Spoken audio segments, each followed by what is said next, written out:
Did you know that only 13% of today's tech company executives are women? Even less hold seats on the board or sit in the CEO's office. So what can we do to shrink that gender gap? MoveTheDial is an initiative looking to get more women into tech, and they're holding a summit here in Toronto this week. Joining us to share more is Jodi Kovitz. She is the founder and CEO of MoveTheDial. It is great to have you here, and congratulations on your new book called Go Out of Your Way, yes. Which talks about little things that women can do to basically change the trajectory we see here in tech. Jodi, before we start, I just want to pull up some stats, and these are from your report, actually. 13% of tech executives, 8% of board members, and 6% of CEOs are women. So it's clearly a male-dominated world. I've talked to you before in the past. You're pretty optimistic. What are we doing to break this glass ceiling? It's great to be here with you. In Canada, I really think we are coming together as an ecosystem to actively go out of our way to create opportunities to advance all the humans in tech. And that's what I think we're getting right.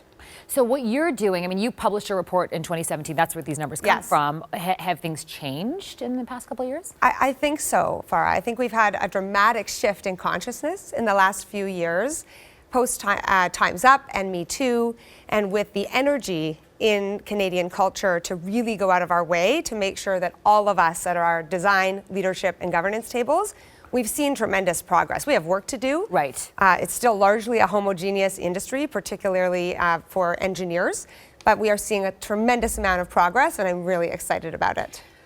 You know, it's interesting because we've seen Brittany Wolfe-Harold. She's the head of Bumble. That's that dating app for people who are wondering what Bumble is. But she was here, and we interviewed her a couple of years ago, and she was saying how Canada's almost a leader in this space in some ways. So what do we have going right for us? I think we start with our population, and I love that she said that, and she's really to be celebrated this week. She did a massive deal, 9 months pregnant, and she's an exemplary role model for what a tech leader can look like. And what's happening in Canada is we are seeing our population starting to be more represented at those design tables, and it is because we have such a diverse population as our strength. I also think we have a lot of leaders in our C-suites at our technology companies, with some of our financial institutions that are becoming tech companies, that are certainly partners of our MoveTheDials, who are really getting this right. And for me, that looks like going all in, which is actually the theme of our summit on Thursday. It means investing dollars, time, and having actual humans responsible for not only saying in their annual reports that we need to have more women at our design tables, but also actually measuring it and getting it done. Let's talk about that summit because, I attend a lot of these, or I host a lot of these, but yours is very unique, especially when it comes to women. Talk to us about kind of what you're doing that's a little bit different. Well, we're so excited to have you be the MC this Thursday. The vision around the global MoveTheDial Summit was to build an inclusion event like no other.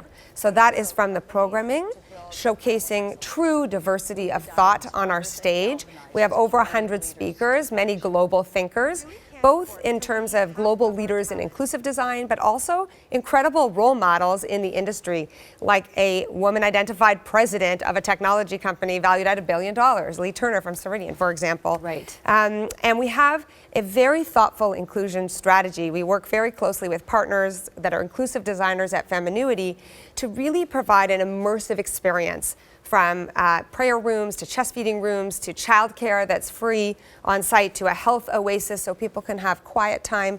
It's really important, as well as bringing in over 500 humans for free to ensure that socioeconomic barriers don't exist. Okay, Jodi, we've run out of time, but for anybody who's interested in this, you can see the stuff from the summit online. You can head to MoveTheDial's website for that. Thank you so much for your time. Thank you. Most companies have good intentions when it comes to gender equity and diversity and inclusion. Well, today, thousands gathered in Toronto to talk about how to take those good intentions and be intentional in the workplace when moving the dial. And welcome to the people who are watching us from all around the world on our web stream.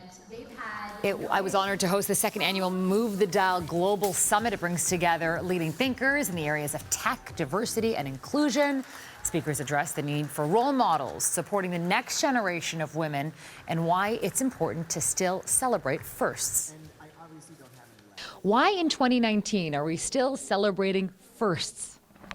Well, I think there's a couple of reasons. First is there is so much more work to do to advance the interests of women and the status of women and the position of women in businesses of all kinds. We're making advances, we're seeing progress, but it's slow. And with all the work left to do, I think it's really important that we focus in on the achievements of women. Kathleen Taylor, by the way, I wanted to put her in the newscast. She's one of the most powerful women in Canada. First woman to head up a major hotel chain, the Four Seasons, and also first head of the chair of the board at RBC. She also chairs the Kids board. But, you know, she was saying how we have to celebrate this, but we also have to look at allies around us. And one of the most powerful panels today was about men and what men can do. And one of the things was for men to step up and mentor women. I think that's an important message, and I think that more and more we have to think, and as men, we have to think, how do we do it, and not to be frightened, or not to be say, well, I'm not going to engage with that because somehow I'm terrified of saying the wrong thing. Right, you're right. It was a very, very good conversation. Coming up.